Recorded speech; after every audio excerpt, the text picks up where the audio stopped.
میری گزارش میں نہیں کہنا چاہتا تھا، مجھے دلوں کا بہت خیال ہے، میں نہیں کہنا چاہتا، لیکن یہ ضرور اب کہہ دوں گا، یا مجرا نہیں ہو رہے، یہ جو پیسے اڑاتے ہو نا، یہ مجروں میں اڑایا جاتا ہے۔ شرم کرو، نعت خواں کو دینے کا طریقہ تمہیں پتا ہے؟ ہمارے یہاں پہلی بات تو حضور نے جب نعت خواں کو نذرانہ دیا تو اس وقت حضور کے پاس جو سب سے قیمتی چیز تھی وہ دیا۔ 10 کی نوٹ لا کے اتراتے رہتے ہو، یہاں مٹکتے رہتے ہو، یہ مٹکنے کی جگہ ہے۔ نعت خانوں کو نذرانہ دینے کا طریقہ بزرگوں کے یہاں یہ ہے کہ نعت خواں کا ہاتھ تمہارے ہاتھ سے نیچے نہیں ہونا چاہیے۔ سمجھ نہیں بات؟ نعت خواں کا ہاتھ تمہارے ہاتھ سے نیچے نہیں ہونا چاہیے، کیونکہ حضور نے فرمایا نیچے والے ہاتھ سے اوپر والا ہاتھ بہتر ہے۔ تو جو نعت خواں حضور کی تعریف کر رہا ہے اس سے ہاتھ اوپر کیسے ہو سکتا ہے؟ اس لیے ہمارے بزرگ جب نعت خانوں کو نذرانہ دیتے تھے تو یوں ہتھیلی پہ رکھ کے ہاتھ نیچے کر کے، اپنے ہاتھ نیچے کر کے یوں نظر پیش کرتے۔ کیا تماشا بنا رکھا ہے؟ آپ مجرا کیا سمجھتے ہیں؟ یہ مجروں میں پیسے اڑائے جاتے ہیں۔ دینا ہے، سنت ہے نعت خانوں کو دینا، ادب سے لا کے یہ پھینک رہے ہیں، یہ پھینک رہے، کیا فیشن بنا رکھا ہے؟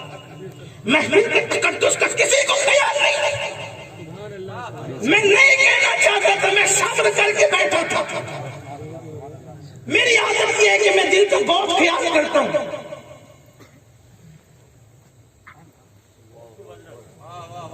آئندہ کم سے کم جب میں موجود رہوں میری موجودگی میں کوئی یہ جرات نہ کرے۔ اگر آپ کو مجھے نہیں بلانا ہے واللہ بازار بار نہ بلائے، میں لوگوں کو یہی کہتا ہوں۔ لیکن محفل کا تقدس، اس محفل کو آپ نے سمجھا کیا ہے؟ جہاں تقدیریں بدلتی ہے یہ محفل ہے، قصہ نہیں ہے یہ۔ جہاں فرشتے ایک دوسرے کو بلا کر کہتے ہیں آؤ کامیابی کی طرف، آؤ فرشتے کہتے ہیں آؤ کامیابی کی طرف، آؤ فرشتوں کو بلا کہتے ہیں آؤ کامیابی کی طرف، یہ وہ محفل ہے، یہ وہ محفل ہے جس میں آنے والا جنتی ہو جاتا ہے، اور آنے والا صرف نہیں بلکہ جو آنے کے موڈ میں نہیں تھا، جو آنا نہیں چاہتا تھا، اپنے کسی کام سے رستے سے جا رہا تھا، لیکن مقرر کی نعت خواں کی ذاکر کی آواز سن کر صرف آ کر کھڑے ہو گیا، تھوڑی دیر سن لیا تو فرشتے کہتے مولا سب تو سننے آئے تھے، ایک سننے کی نیت سے نہیں آیا تھا، گزرتے گزرتے کھڑا ہو گیا تھا، اس کے لیے کیا حکم ہے؟ اللہ فرماتا ہے چونکہ محبوب کے ذکر کی محفل ہے وہاں کوئی محروم نہیں ہوگا، میں نے اس کو بھی خوشی دی۔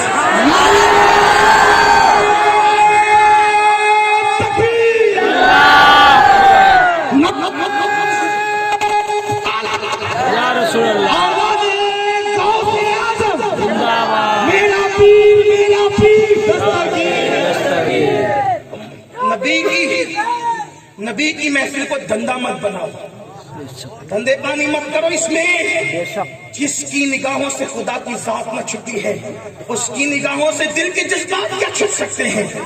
اگر ایسا کیا تو نہ دنیا اچھی ہوگی نہ آخرت اچھی ہوگی۔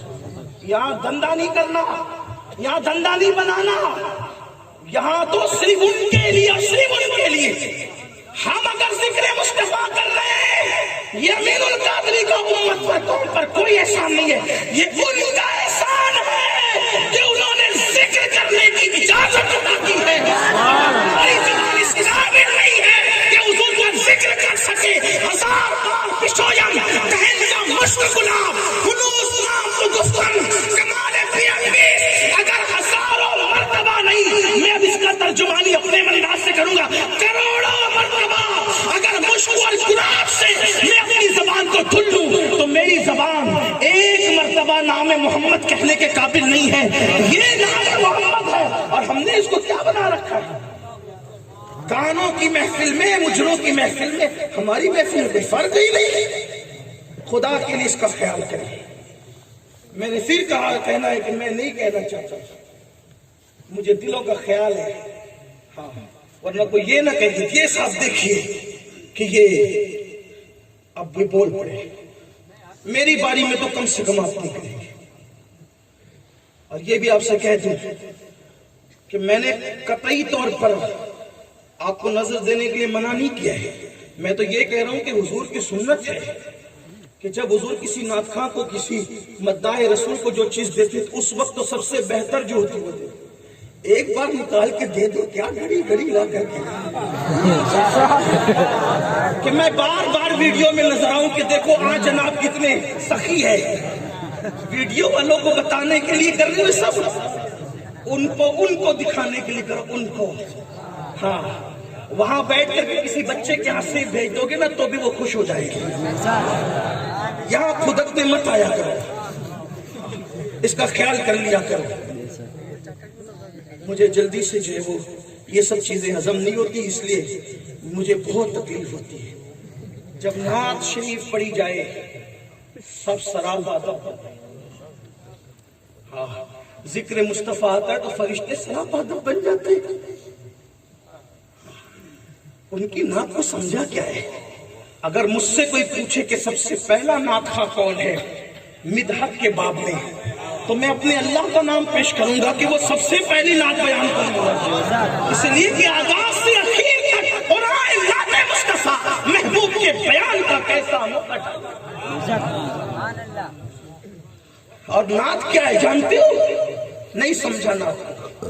جب حضرت حسان بن ثابت نعت لکھ کے لاتے تھے تو حضور نیچے بیٹھتے تھے، نیچے حضور بیٹھتے، اور حسان بن ثابت کو اوپر منبر پہ کھڑا کرتے، فرماتے تھے تم نعت پڑھو۔ بتایا اپنے نعت خواں، شبیر بھائی نیچے بیٹھتے ہیں یا کوئی نعت خواں نیچے بیٹھتا ہے، میں کرسی پہ بیٹھا ہوں، میں نیچے نہیں بیٹھتے، نہیں ابھی تم نعت پڑھ رہے ہو، ابھی تم نے یا اوپر بیٹھو یا کھڑے رہو، اس لیے کہ ذکر مصطفیٰ سے بڑا کون۔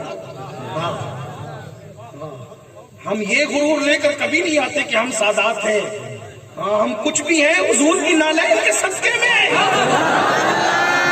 حضور کا جو بھی بنتا ہے وہ ہمارے سروں کا تاج ہے، اس لیے کہ وہ حضور کی مدد کر رہا ہے، ہم اسے نیچے بیٹھنے نہیں دیں گے۔ یہ ہونا چاہیے جذبات، لیکن یہ سب کہنے کی باتیں نہیں ہوتی۔ اور حضور علیہ السلام کی محفل پھر حضور کی محفل ہوتی ہے، حضور کی مدحت جس نے کی حضور نے کبھی اس کو محروم نہیں رکھا۔ حسان بن ثابت کے لیے دعا کہ حسان جب تک تو میری نعت پڑھتا رہے تیرا منہ سلامت رہے۔ 120 سال کے ہو گئے تھے حسان بن ثابت، دانت ایک نہیں ٹوٹا تھا، دانت کبھی نہیں ہلا، نوجوانوں کی طرح چہرہ دکھتا تھا، لوگ کہتے تھے پورے وجود پر بڑھاپے کا اثر لگتا ہے، چہرے پہ کیوں نہیں لگتا کہ حضور کی دعا کا اثر ہے۔ فرمایا کہ جب تک تو میری نعت پڑھتا رہے گا تیرا منہ سلامت رہے گا۔ دعا کرتے تھے اللہم ایدل حسان بروح القدس، حسان اللہ جب تک میری تعریف کرتا رہے تو جبریل کے ذریعے سے اس کی مدد کرتا رہے، تو جبریل کے ذریعے سے اس کی مدد کرتا رہے۔ اور یہ دعا صرف حضرت حسان کے لیے نہیں، حضرت حسان کے ساتھ ہر نعت خواں کے لیے ہے کہ جب تک خلوص دل سے امت کے ثنا خواں حضور کی تعریف کرتے رہیں گے اللہ جبریل کے ذریعے سے ان کی مدد فرماتا رہے گا۔ ہاں نظر سے ہم کبھی نہیں روکتے، آپ اس کا کوئی مطلب لے لیں، حضور علیہ السلام کی حدیث ہے جس کو نذرانہ پیش کیا جائے وہ انکار کرے وہ میری سنت کا انکار کرتا ہے، اور ایک دن اللہ اس پر ایسا لائے گا کہ اگر وہ مانگے گا تو بھی لوگ اس کو نہیں دیں گے۔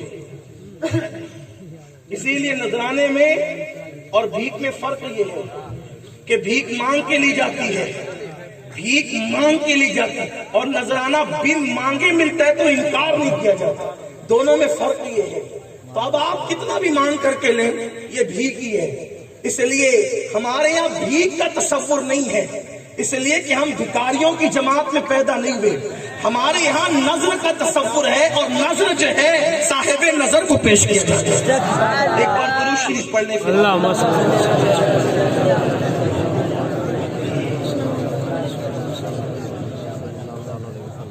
آواز سے درود شریف پڑھ لیں۔ اللہ رب محمد صلی اللہ علیہ وسلم۔